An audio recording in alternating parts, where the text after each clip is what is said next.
Greetings and salutations, everybody. All right.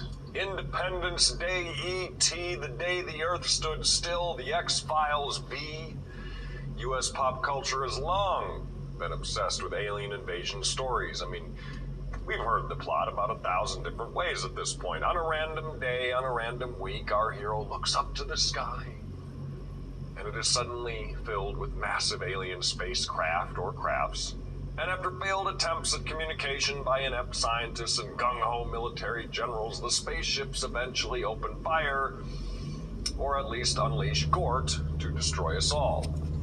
But our reality is far more frightening than our science fiction, from pandemics to neoliberal politics to Donald Trump, famine, climate change, the NSA, all the way to the Goldman Sachs vampire squid. If the dawning of the 21st century has taught humanity anything, it's that humanity doesn't need science fiction to find innovative ways to decimate and destroy ourselves. So when grainy leaked U.S. military footage appeared over the last few years featuring flying objects that looked like Tic Tacs doing impossible maneuvers at impossible speeds, society's collective eyebrows were raised. And as we all quietly kind of whispered to ourselves, really? Aliens? Now we gotta deal with aliens? Like the 21st century wasn't weird and hard enough already? Well, my friends, after heavy public pressure in the wake of the videos and orders from then former U.S. President Donald Trump during his final days in office, an official U.S. government report on the unidentified aerial phenomena that has taken place over the last few decades is now set to be released to the public in the coming days. And according to the New York Times, who got a sneak peek, the report determines that a vast majority of more than 120 incidents over the past 2 decades did not originate from any American military or other advanced U.S. government technology. And that American intelligence officials have found no evidence that aerial phenomena witnessed by Navy pilots in recent years are alien spacecraft. No evidence. So where does that leave all of us? Well, like every good X-Files episode, with even more questions than answers. And that means, my friends, it's time to start watching the Hawks. If you want to know what's going on in your city, in your streets, you want to rise above the sheep, let me show you what you seek. See the uprisings, opioids, deep state on steroids, drone strikes, mass graves, war hawks and debt slaves, systemic deceptions, manipulate your mind, but the truth is our weapon, so open up your eyes. Welcome everyone to Watching the Hawks. I am Tyrel Ventura. And I'm Amisha Croft. And joining us today to discuss the latest revelations and to help us ask more questions and hopefully get more answers is author, filmmaker, and my former co-host and co-investigator on Conspiracy Theory with Jesse Ventura, Sean Stone. Sean, me and you got a lot of history on this subject and all of our adventures together, so I'm really excited to have you on the show. Absolutely. So, look, the upcoming declassified report on unidentified aerial phenomena is set to be released on June 25th. And as I mentioned, the New York Times is reporting that the official story is that while the phenomenon is indeed unexplainable, it is not alien. Sean, what are the questions you're left with after hearing the latest on this report?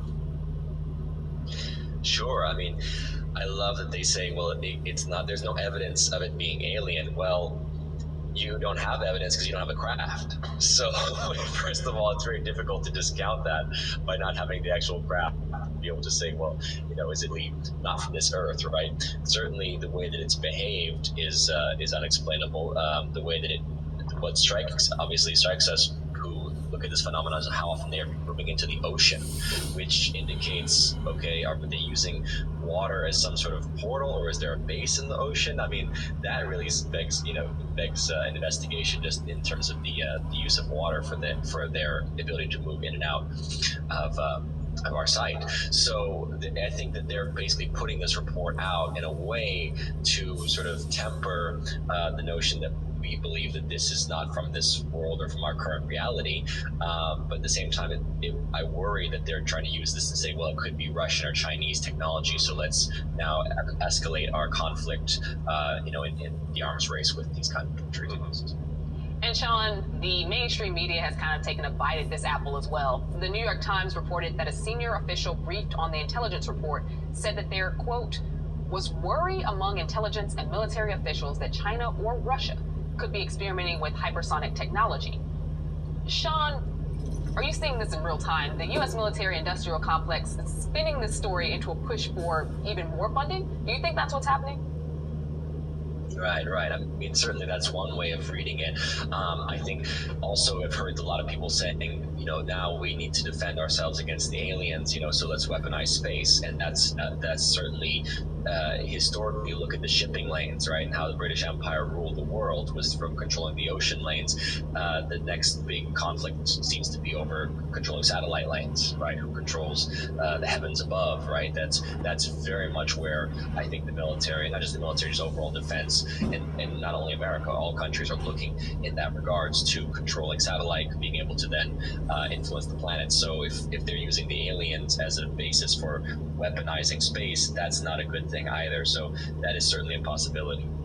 And that's actually gets to my next question, because that's, in looking at this and how we're kind of respond to it, it's like, okay, we don't know where these things are coming from. We can't say it's extraterrestrial. We'll say it's not extraterrestrial, but we don't know what's going on. So let's just kind of look at like the common enemies, the quote unquote enemies of the last few years.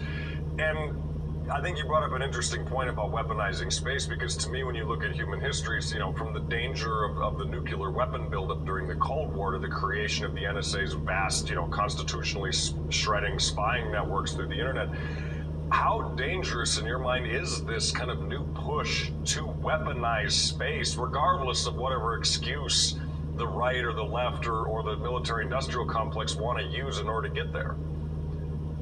Sure. I mean, look, we're certainly moving in that direction. I mean, when we looked in conspiracy theory, went to Bigelow's ranch, Skinwalker Ranch. I mean, Bigelow was doing things. We reported on this back at the time. Bigelow was basically a billionaire, kind of like an Elon Musk type, right? Who was very interested in moving armaments into space, and again, based in this notion of fearing the alien presence.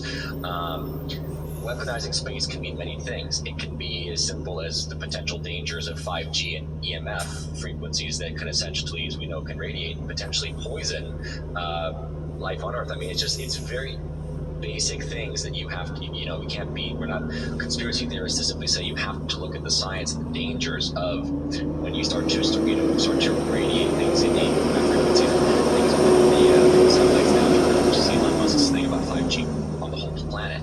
So there are definite dangers. I mean, we know this is the nature of science. It's like there's things that seem progressive, but then you realize, well, DDT is also poisonous. So, who's checking these things? And that's always the concern of people like us, where we have to be skeptical to make sure that the science is actually for our used against us.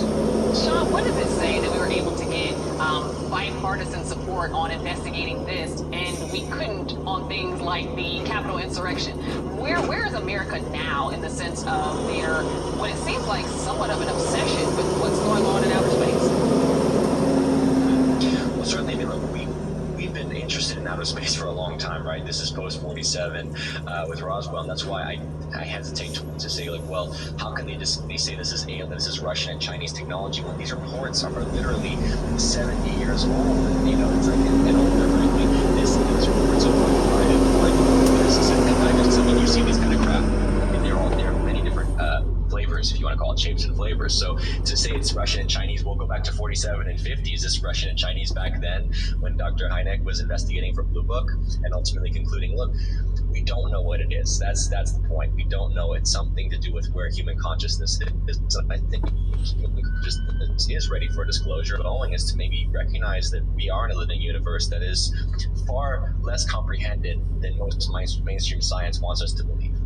Well, it's like we always say, science we don't understand is yesterday's magic, or, how that phrase goes. And I know for a very fact, Sean, that the things that me and you saw, or that I saw specifically when we were out investigating Skinwalker Ranch, I can't explain as something man-made. But then again, I also can't say it's alien, because you just don't know. But that's why we continue to press forward, and why it's important to ask the right questions, and to not look at everything as something kooky or crazy, and say, let's actually ask real questions and see what we can discover. Sean, always a pleasure having you on. Thank you so much for coming, and enjoy your day, sir. Thank you, guys.